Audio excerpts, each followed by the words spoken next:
Hi there, everyone. It's 4 o'clock in New York. Breaking news this afternoon from the Department of Justice and its efforts to satisfy Donald Trump's insatiable appetite for political retribution after previously trying and failing to target former director of the FBI, Jim Comey. The DOJ has secured a new indictment against one of Donald Trump's most prominent perceived enemies. We do not yet know the full details of the charges against Comey, and we are waiting on a press conference from the Department of Justice scheduled for this hour. But here's what we do know. The indictment has to do with this post the former FBI director made on his Instagram account almost a year ago. Shells on a beach, spelling out 8647 with the caption, "Cool shell formation on my beach walk."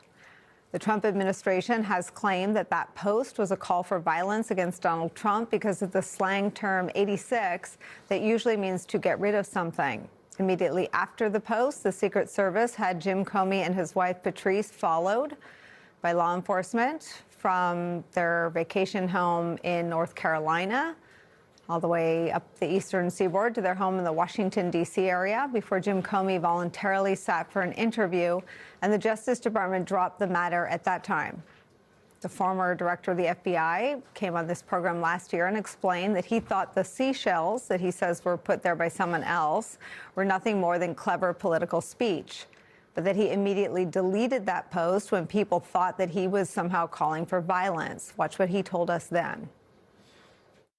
So your position, even after all of this, the Secret Service calling you and bringing you in for questioning, is that the phrase, the message on the shells was political speech and is political speech? Yeah, by somebody. I actually didn't think of it as political speech by me, but I thought, what a clever way to express a political view. The shells were the same color for each of the letters, so different colors for the letters. It took a lot of work. Somebody with artistic flair did that, and I have a hard time believing it was anybody with a dark intention, and it certainly was no dark intention on my part, on my spouse's part. So what we have today, this revived attempt to target Jim Comey by, we should keep in mind, acting Attorney General Todd Blanche, is coming at an important time for acting Attorney General Todd Blanche. It comes weeks after Pam Bondi was fired, in some part, perhaps large part, for her failures in carrying out Donald Trump's retribution agenda. But it's not clear what new evidence, if any, exists or that Blanche has uncovered to make this case successful now. Today's news of Comey's indictment does, though, feel like a quintessential Trump news cycle. One crisis wiped off the front page by another crisis. But this breaking news is part of the very same slow-motion collision that we've been covering for a decade now between Trump and those who dare to use their First Amendment right to criticize him. Donald Trump is locked in a cycle right now of political collapse, held up by political retribution, and behind it all is a near-obsessive whole-of-government campaign designed to stifle and punish speech that Trump does not like. Make no mistake, Jim Comey is being punished today for speaking out 8 years ago about Trump's efforts to politicize the FBI while he was president the first time. Jimmy Kimmel is being attacked today for telegraphing Donald Trump's frailties. Tish James spoke through her legal filings the truth about Trump.org being a fraud, so Trump sought to prosecute her. Law firms were attacked for standing with Donald Trump's political opponents, so Trump punished them. Universities have been attacked for creating safe spaces for criticizing administration priorities, so they too have been brought to heel. Artists have been purged from the Kennedy Center and replaced with cronies. Winners and losers have been picked in big media based on their political alliances. The list goes on and on and on. And every day they want us to think it's a new story, but it is the same story. It is the oldest Trump story. And at its core, and interestingly, perhaps the reason Tucker Carlson and Megyn Kelly are getting off the Trump train and stepping away from Donald Trump is because the truth of it is that Donald Trump is waging an all-out war on the First Amendment and on free speech. That is where we begin today. Former Assistant Special Agent in charge at the FBI and National Security and Intelligence Analyst Michael Feinberg is back with us. Also joining us, the former director of the CIA and our senior national security and intelligence analyst, John Brennan's here. Also joining us, senior investigative reporter Carol Lenig. Let me start with you, Director Brennan, because the reality is there is a similar zeal to punish you for doing more than exercising your First Amendment rights, for doing your job as the then director of the CIA. What is it like to sort of watch this news come across it's not a wire anymore, but come across our devices? Well, Nicole, an overused term is appalling. I find it appalling. Jim Comey served as a U.S. Attorney and the Deputy Attorney General for President George W. Bush. He served as the Director of FBI for President Barack Obama. It is absurd to think that Jim Comey would be advocating violence against anyone, much less a President of the United States. I served with Jim Comey during the last years of the Obama administration. He is somebody who I think served his country with integrity, with professionalism, and with determination to make sure that the rule of law was going to be followed.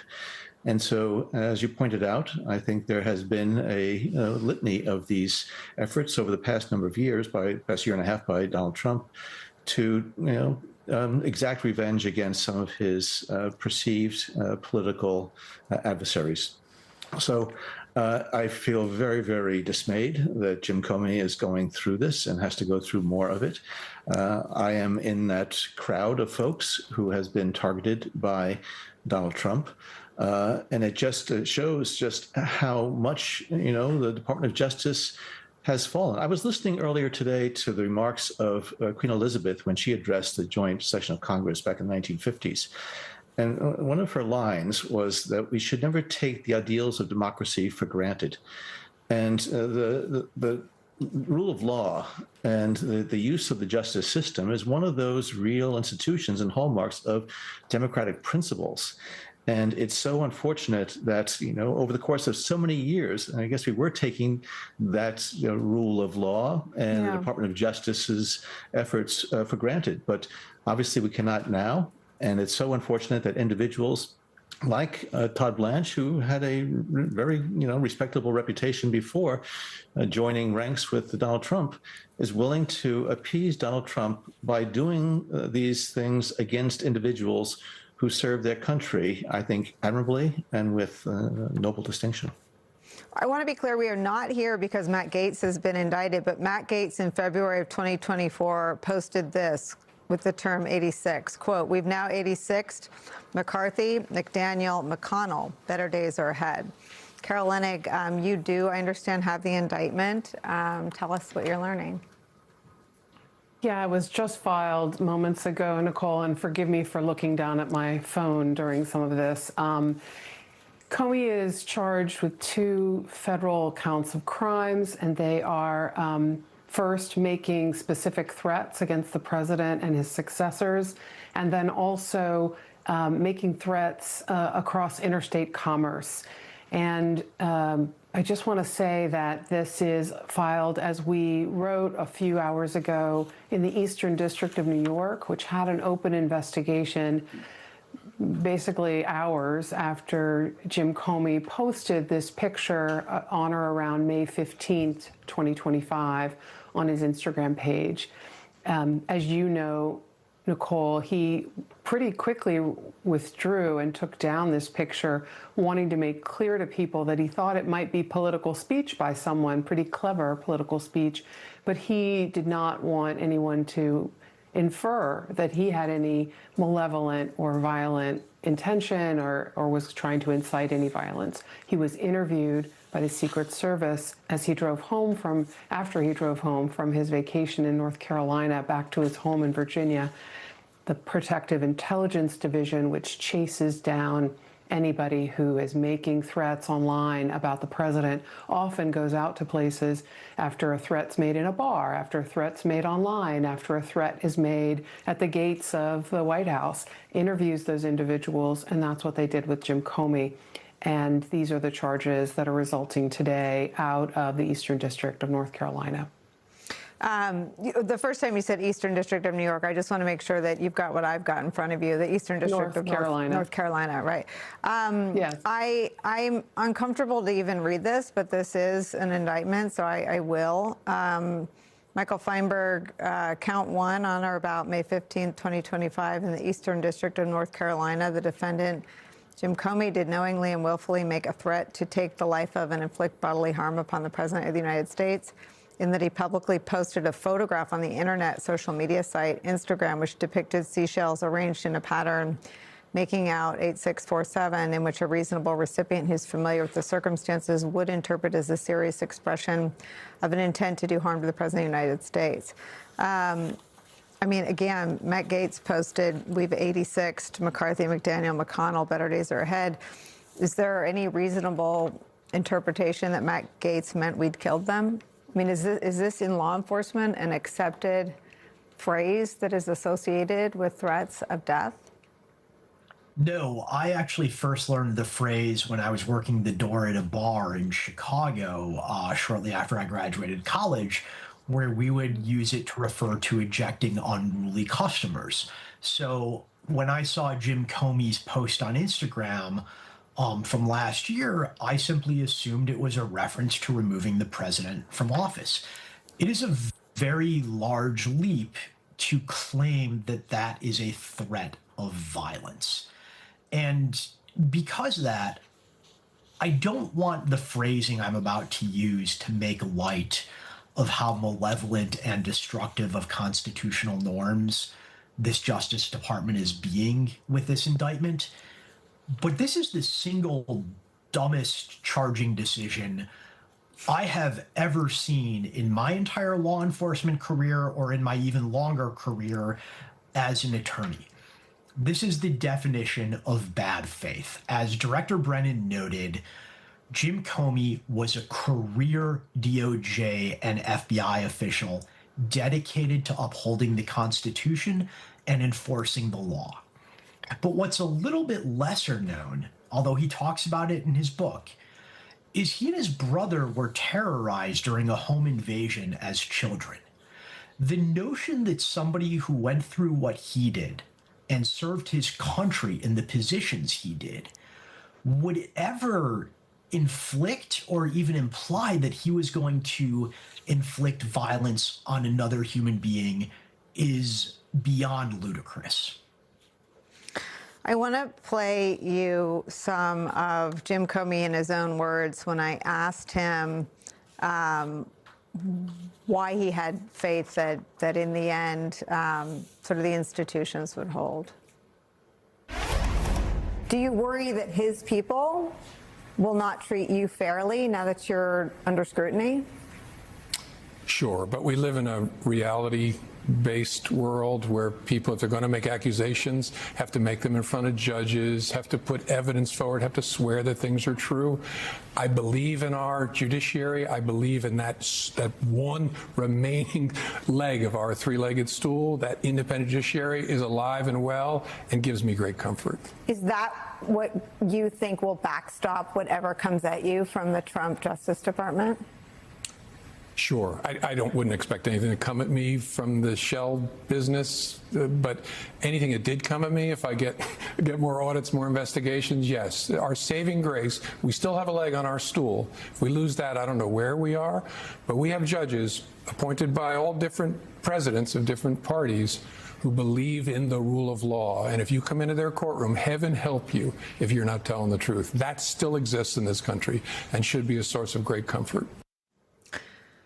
So what he's referring to there, Director Brennan, is an IRS audit that he and you'd have to believe in a whole lot of coincidences to think it was coincidence that he and his former deputy, Mr. McCabe, also received from the IRS, Andrew McCabe and Jim Comey, during Trump's first presidency, had forensic audits by the IRS that cost them thousands of dollars to go through. There was not any underpayment found.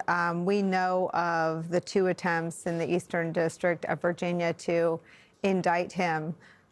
This is the 3rd that we know about. It's also been reported that that Comey is under investigation as part of, I believe, as part of the grand conspiracy delusions in Florida, where they're also interested in you. the obsession with Comey and the public record of the audits and the 2 failed attempts to indict him that resulted in the illegal appointment of Lindsay Halligan, how does that play into one's defense if, as Comey said in his own words, quote, "the independent judiciary is alive and well, and it gives me great comfort"? Well, I think it's clear that there's a fair amount of malicious prosecutions that are going forward. And as we well know, a grand jury has presented the argument by the Department of Justice representative at that grand jury. And it's a very one-sided representation of the facts, which is why, you know, as they say, you can indict a ham sandwich with the grand jury, because again, it's a one-sided representation of at least what the Department of Justice says happened. So I think what Jim is relying on is that once there is a full airing of this, whether it be in a court or in front of a judge, that reality will take over and the absurdity of these allegations, I think, will be revealed. But the intention, I think, of the administration and this Department of Justice and its leadership is to harass, is to cause great harm, you know, financially, reputationally, and so on, to the individuals. I think they realize that they're never going to get a conviction in these cases.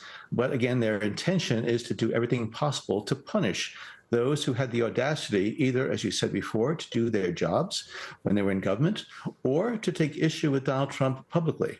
So again, I'm sure that Jim Comey is fully confident that at the end of the day, he will be fully exonerated from any of these allegations. But to get there is going to be challenging, and it's challenging for many of us.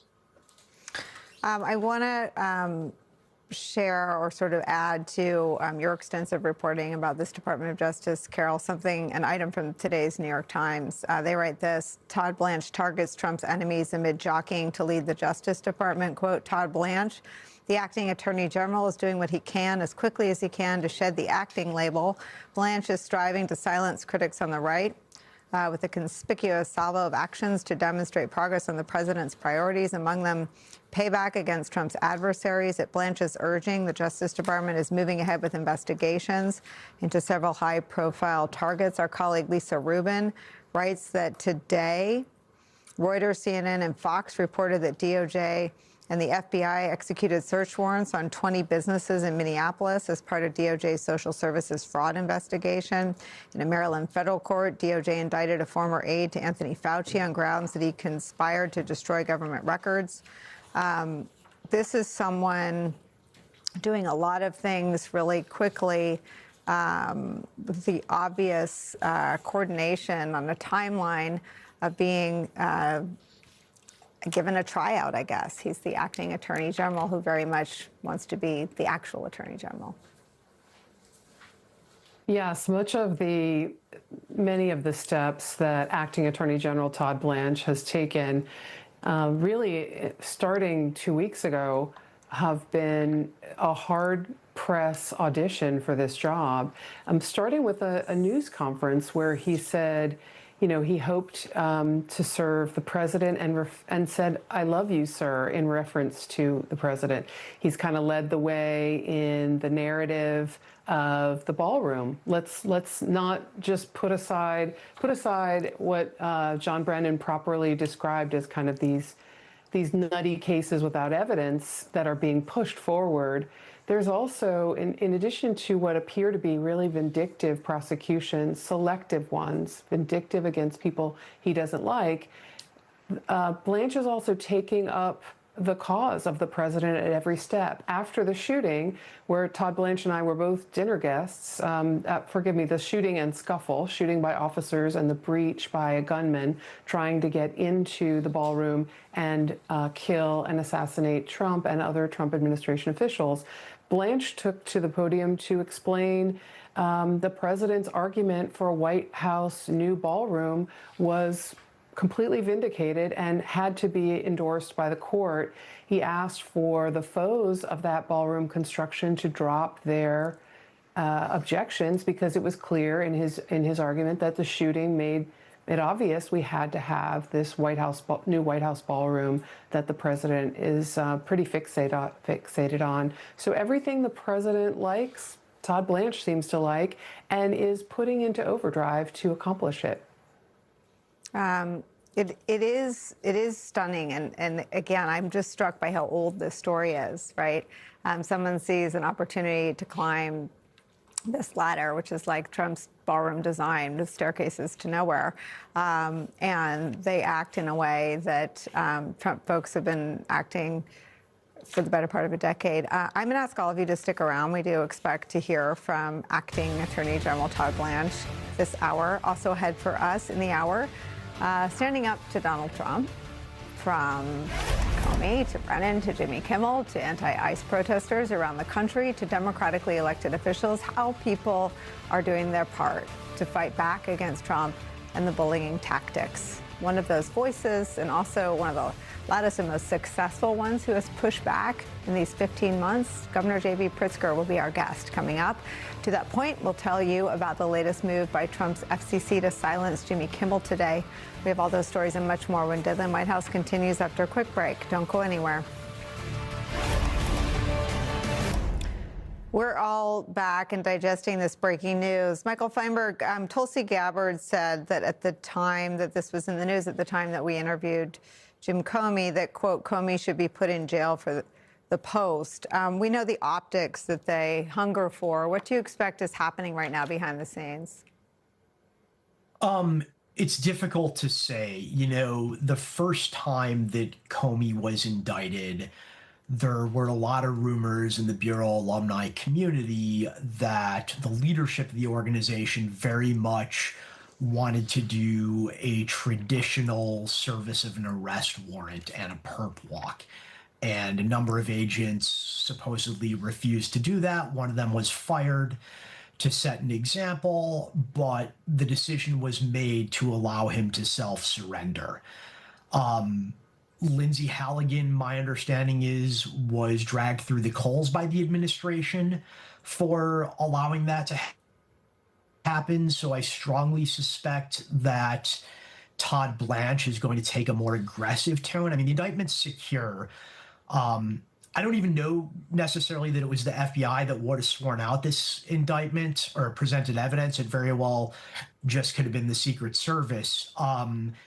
But clearly, the organizations in the federal law enforcement sphere are taking their marching orders based not on what is the law and what is the reasonable action needed to execute on it, but rather what is going to make our audience of one happy. And that's true for Todd Blanche. It's true for Kash Patel. It's true for Mark Wayne Mullen. None of these people are going to stand up for the rule of law, and none of them are going to stand up for constitutional norms. None of them are even going to motion or feint at doing the right thing if doing so is going to upset Trump. So I think what we're going to see is whatever the president wants. Carol Leonnig, I read the Matt Gaetz post. We've now 86, McCarthy, McDaniel, McConnell. Better days are ahead for the Republican Party. Do we know if the administration scrubbed their own insiders to see if this restaurant term was ever deployed on a T-shirt or any merch sold by any of Trump's political action committees? I have not personally done that, but I'll tell you why I haven't, Nicole.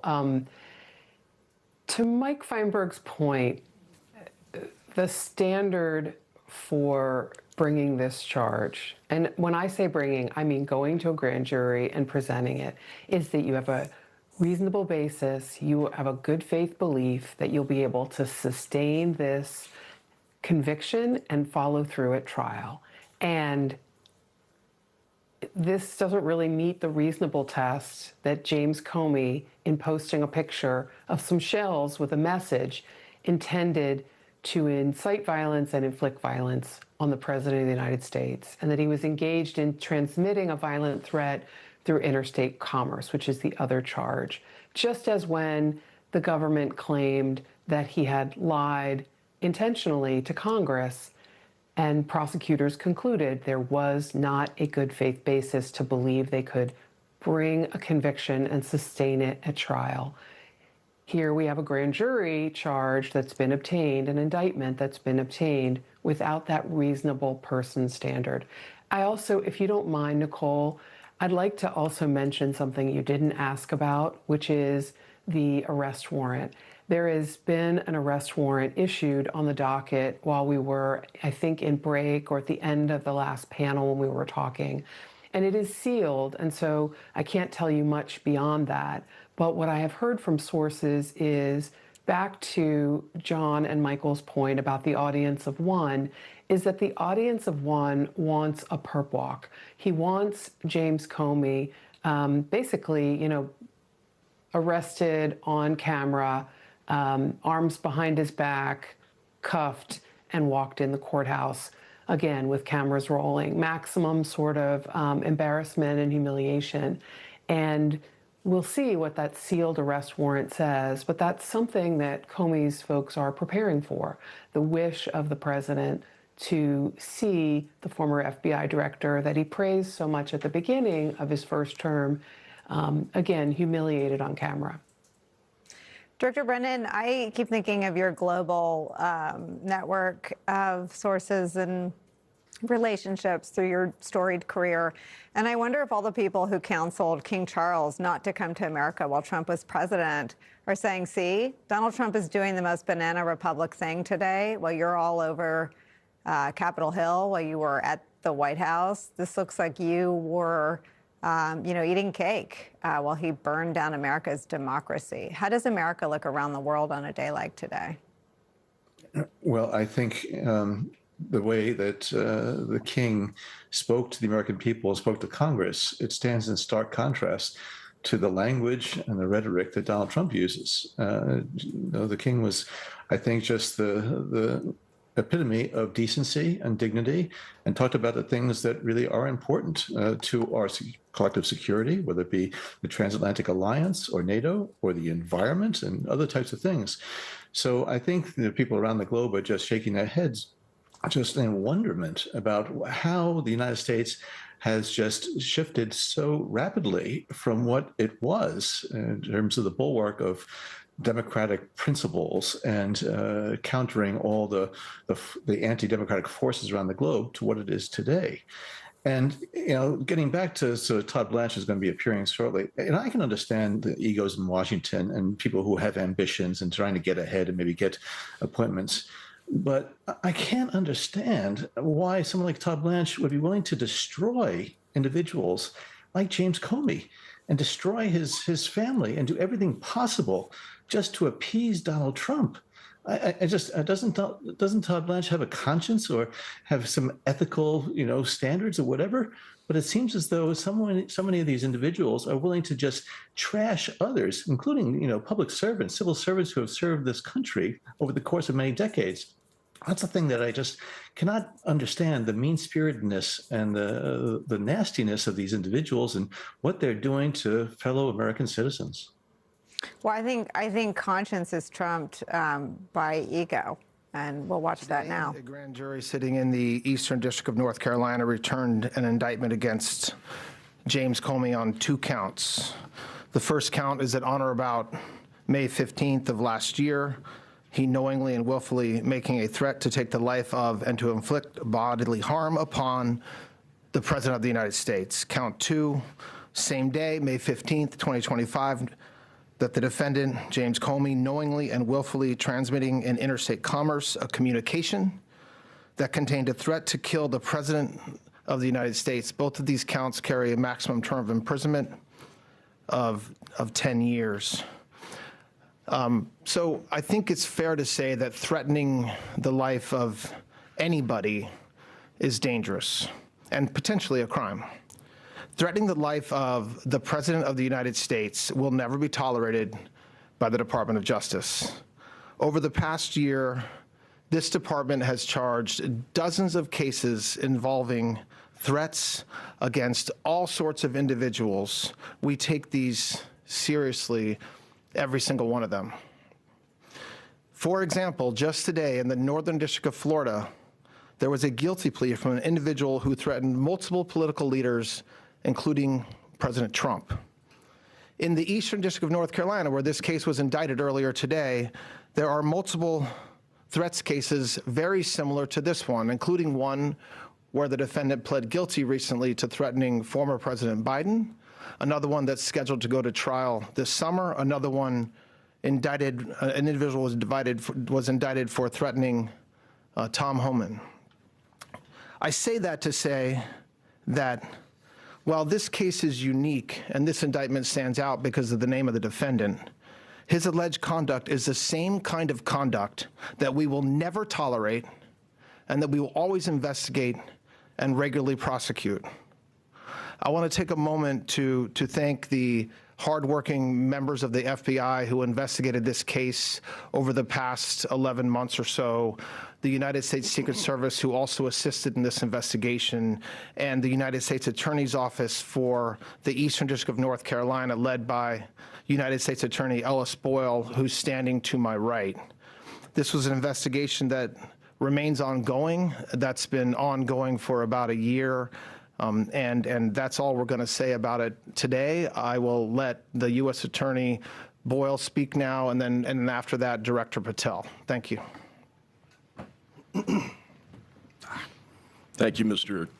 Attorney General. Earlier today, a grand jury in the Eastern District of North Carolina returned a true bill indicting Mr. James Comey with committing 2 felonies. Count 1